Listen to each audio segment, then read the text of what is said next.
much. Palakpakan po natin ang ating Davao Executive Committee and to all our subcommittee. Again, I would like to extend and time will heal all, and never one will have a friend.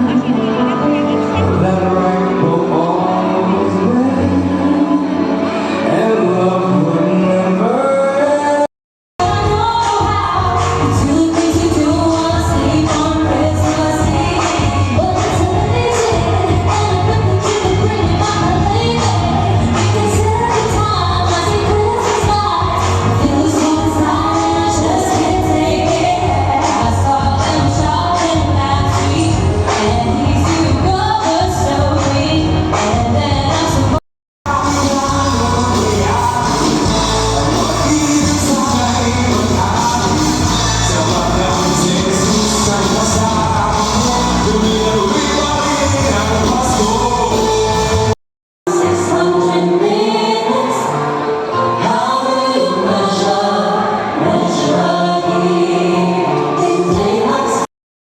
Thank you for gracing us with your presence. We're truly honored that you are here to celebrate with us the opening of the Pasko Fiesta. To the department heads of the city government of Davao, I think they're seated right over here.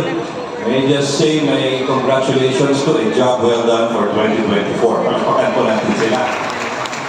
My colleagues in the city council, I think there's only 2 or 3 who are not here yet. But then again, let me just say, it was a very successful 2024 of the Honorable Mayor of the City of Davao, Sebastian Bastet Duterte.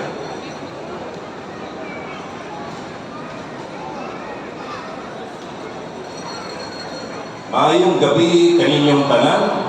The City Government of Davao joins all Davaoenos as we officially open the Pasko Fiesta 2024.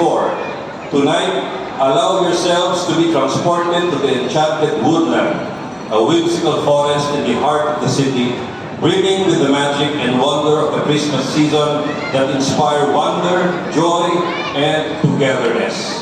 This year, more than the lights and decorations, Pasko Fiesta celebrates the resilience and unity of the Davaoeno community.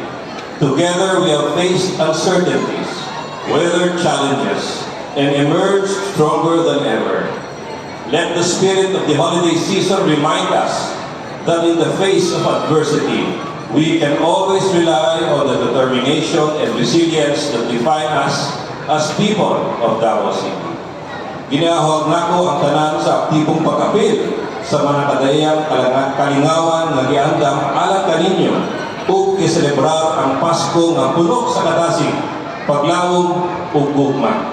Ang atong padayon nga panaghiusa ug pagtinabangay maghatag kanato ug tinuod nga kalipay ug kahayag sa atong tagsa-tagsa nga kasinhan, pamilya ug komunidad.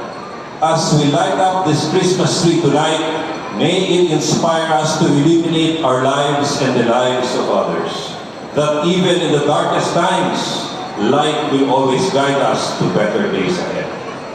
Let our hearts be filled with resilience that binds us, joy that uplifts us, and hope that carries us forward towards a stronger, brighter, and happier tomorrow. Together as one community. Malipayong Pasko ug malinawong bagong tuig kanatong tanan. Daghang salamat from the City Mayor, our Mayor, Sebastian Bastet Duterte. Once again,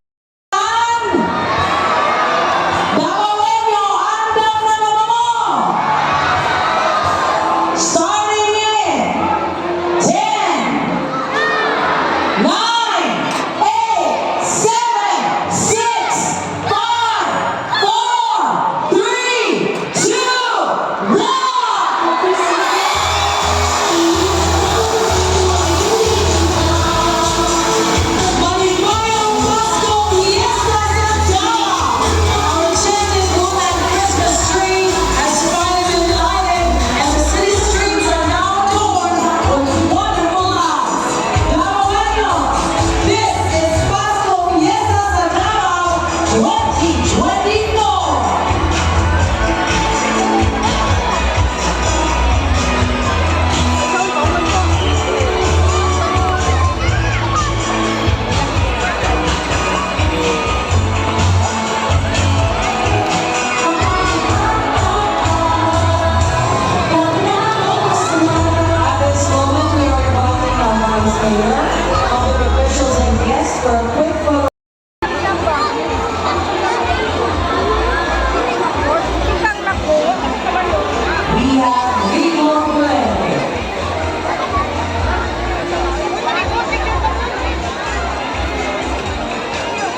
Ano yung opening mo sa Davao Pasko Fiesta?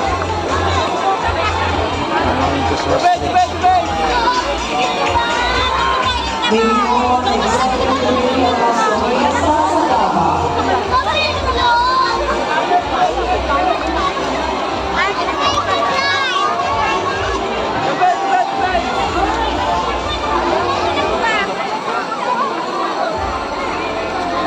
Please stand by national offices.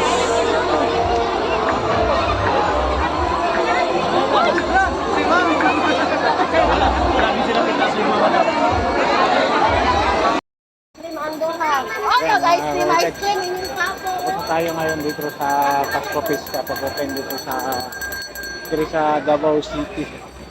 Kaya ito na yung mga decoration nila dito para sa Pasko Fiesta dito sa Davao City. Yan, bawi na tayo. Yan, sige, bye.